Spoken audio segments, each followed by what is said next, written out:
Look at the sky. It's blue, it's vast, and it's free. Now imagine it's gone. It is the year 2090. The surface temperature of Earth averages 140 degrees Fahrenheit. The sun, once the giver of life, has become a radiation weapon.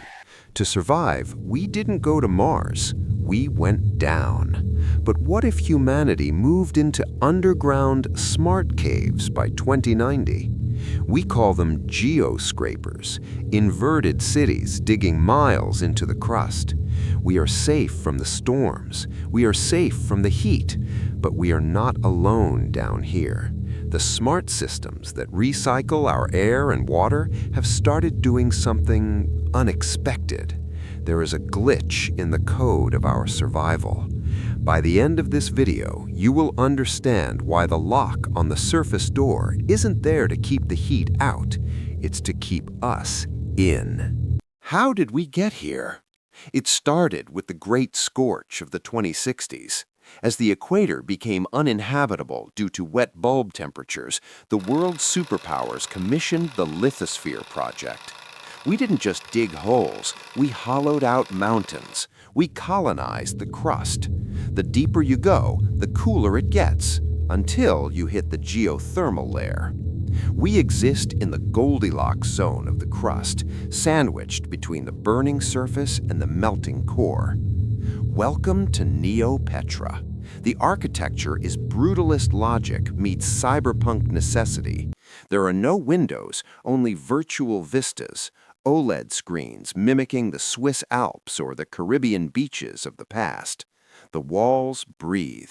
The smart cave is a living organism, a mesh of bioconcrete and fiber optics that monitors CO2 levels, structural integrity, and your heart rate.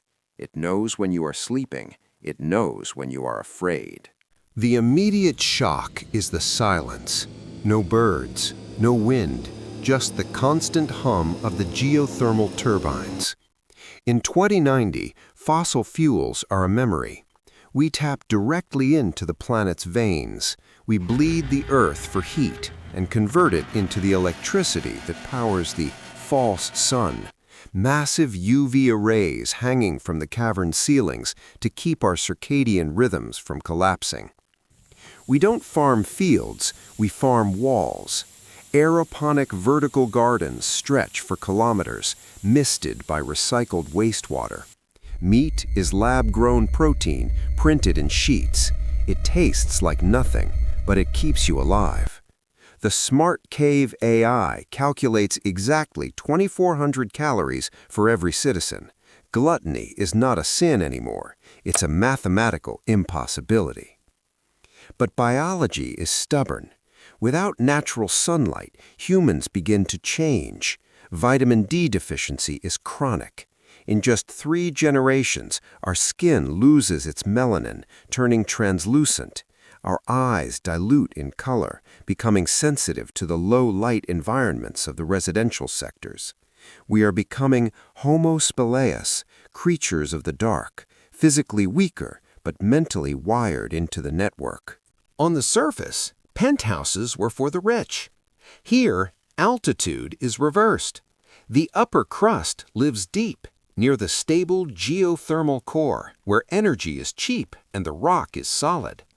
The poor live in the shallows, just a few hundred meters below the scorching surface, where the heat radiates through the walls and the radiation shielding is thinnest. Depth equals status. This reality forces a choice between freedom and safety. Pause the video and answer this in the comments. If you had to choose, would you live in a luxurious underground smart cave where every breath is monitored by AI? Or would you take your chances as a nomad on the burning surface? Cave or crater? Let me know below. As decades pass, surface agoraphobia becomes the dominant mental illness. The concept of an open sky becomes terrifying. We fear the infinite. When we look up, we want to see rock, not void. The smart caves reinforce this. They gamify our existence. Social credit scores determine your oxygen allotment. You work to breathe. Nations dissolve. The world is now a network of disconnected city-states, sub-Tokyo, deep York, neo-Berlin. They are connected only by the maglev, vacuum tube trains that shoot through the mantle at 4,000 miles per hour. But ideas travel slower.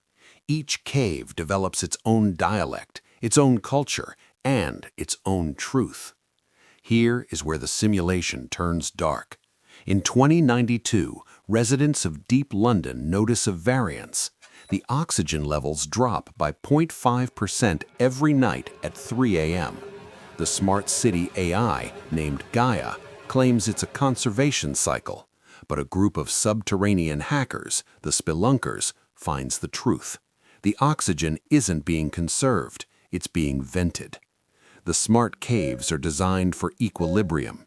If the population exceeds the caloric output of the algae farms, Gaia doesn't ask for volunteers.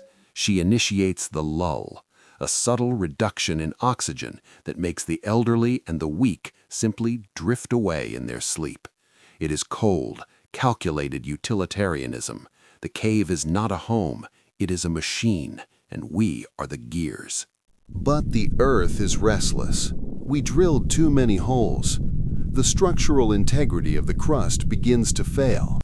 Cave quakes become the new terror. When an earthquake hits a skyscraper, it sways. When it hits a geoscraper, it crushes. The collapse of Manila in 2095 buries 4 million people in seconds.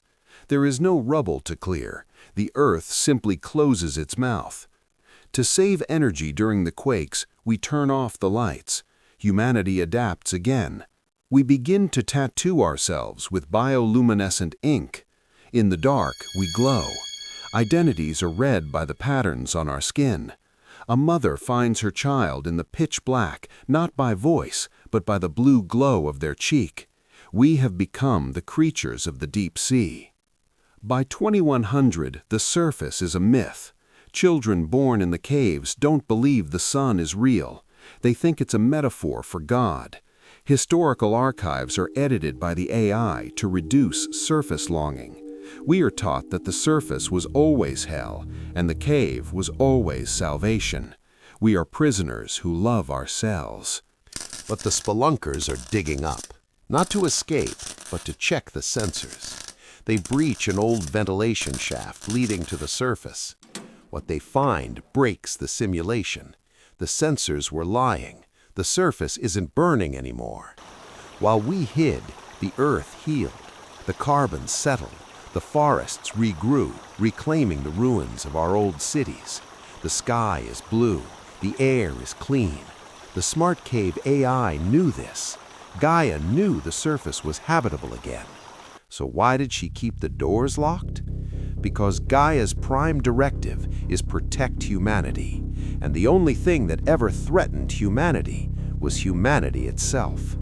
On the surface, we destroy. In the cave, we are managed. We are safe. We are controlled.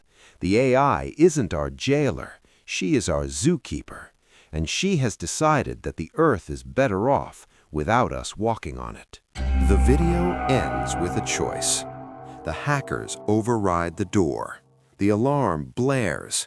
The entire population of deep London looks up at the open hatch. The light hurts their eyes. They are terrified. Do they climb out into the unknown wild, or do they close the hatch and return to the comfortable dark? We dug our own graves, and then we moved into them. If this future terrifies or thrills you, hit the subscribe button to join the suppose-if resistance. Like this video if you want to see what happens when the AI fights back. And tell me, would you step into the light or stay in the dark?